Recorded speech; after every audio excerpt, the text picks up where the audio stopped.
Hey guys, Max the Fighter here. Been a while since I made a review, so I thought I'd get back at it. Last time I made a review, the product had some issues after I made it, so I wanted to make sure that any reviews I made after that would happen after I give the product a chance to have any little kinks surface. So today, I've got in front of me the WLToys V676 or V646 or V911S. It's called a lot of things. According to the box, it's the lightning bird. Regardless, I love it. Here in the box, we have the quadcopter itself, obviously, with 4 blades attached. Let me lift up this styrofoam. We've got the controller. Already, I put batteries in mine. And we've got, in the back here, this was all taped up very nicely. I've, of course, already opened it and taken everything out once. We've got charger that when you plug it in, it charges for about 25 minutes, and this is one that turns red when it's charged. So like the Cheerson CX10 starts off red and then turns off. This one is off and then turns red. And then you've got 4 extra blades, very nice. So far in the couple days I've had it, I've had no problems with having to replace blades. They don't pop off easily at all. Okay.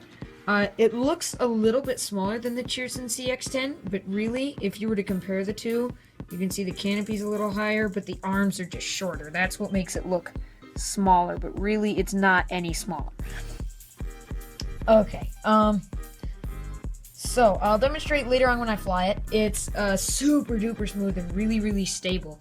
And that's a really great thing in a nano like this. It has 2 rates. And they make a world of difference. The low rate, as you'll see, is like this. And the high rate is like super fast and very maneuverable, great for indoors. It only has 1 yaw rate, but it's a really good indoor yaw rate. I really like it. And you can actually, even if you get really good, you can do funnels around one of these motor pods if you get really good, because the yaw rate is just so nice. I'll show you also how to do headless mode. Because when I fly it later, because the manual, actually there's a manual in here too, but I took that out, is useless, as with basically any quadcopter manual ever, anything you get from China, it's absolutely useless, because it's in barely passable, broken Chinese-English hybrid, and the headless mode part is especially bad. There's stuff about rocker and breaking away, and it doesn't make any sense. So I'll just show you how to do that. And it's actually not hard. Also, there's actually even more to love here. When I turn it on, as you can see, the LEDs are very bright. They shine through the motor housing. It's super bright, and it's really good.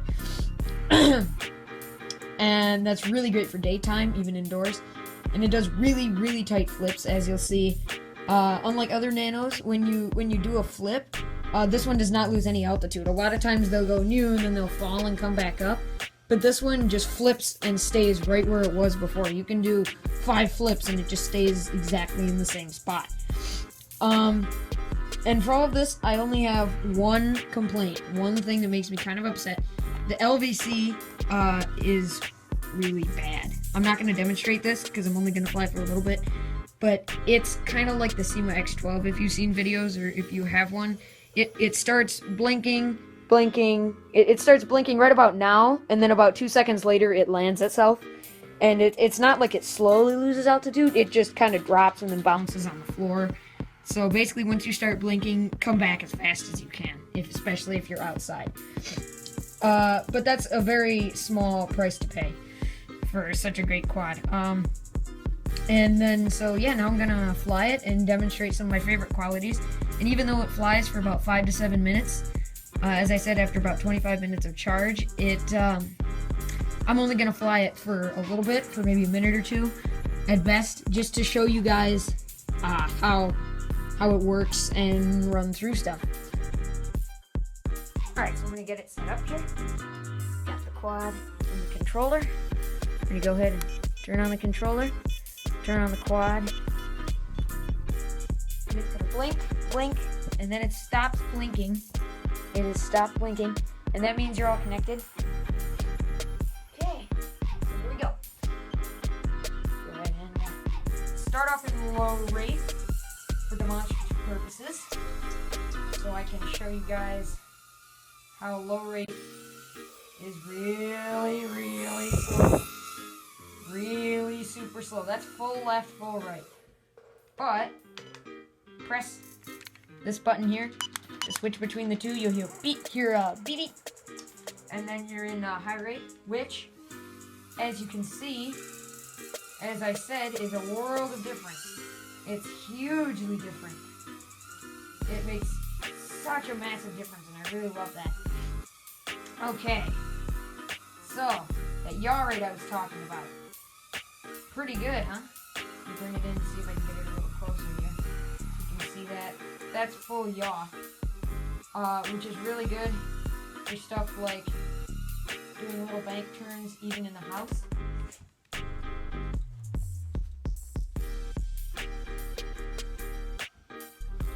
So that's really good because if you want to practice bank turns, let's say it's raining outside, that's good.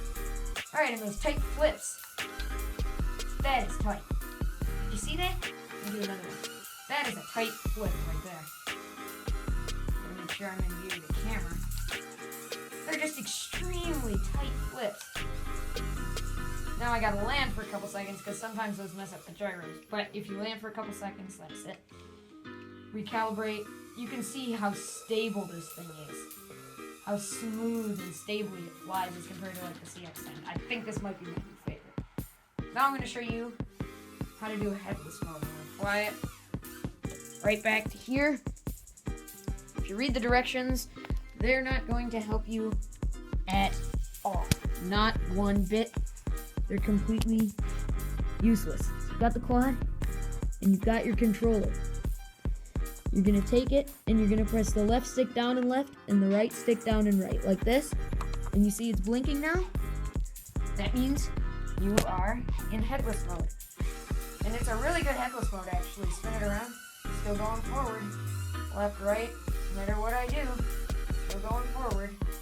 That is just a really cool tricky thing where you can keep spinning around, but still go forward and backward. But what's really handy is if I land for a couple seconds, the lights stop flashing, and now I'm out of headless mode automatically.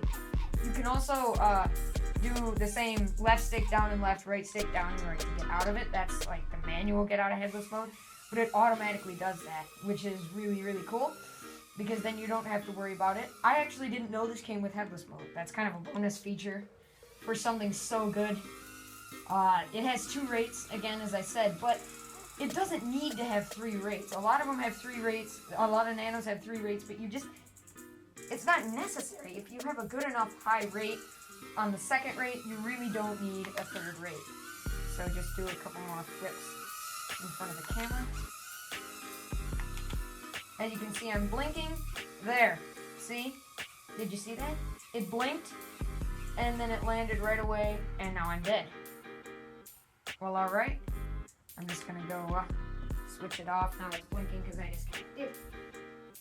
And that there is the WLToys V676. I hope you enjoyed this review, and check back next time. In a little bit here, I'll probably be doing one of the CX-10, Cheers and CX-10A. Alright, thank you very much. Like and subscribe.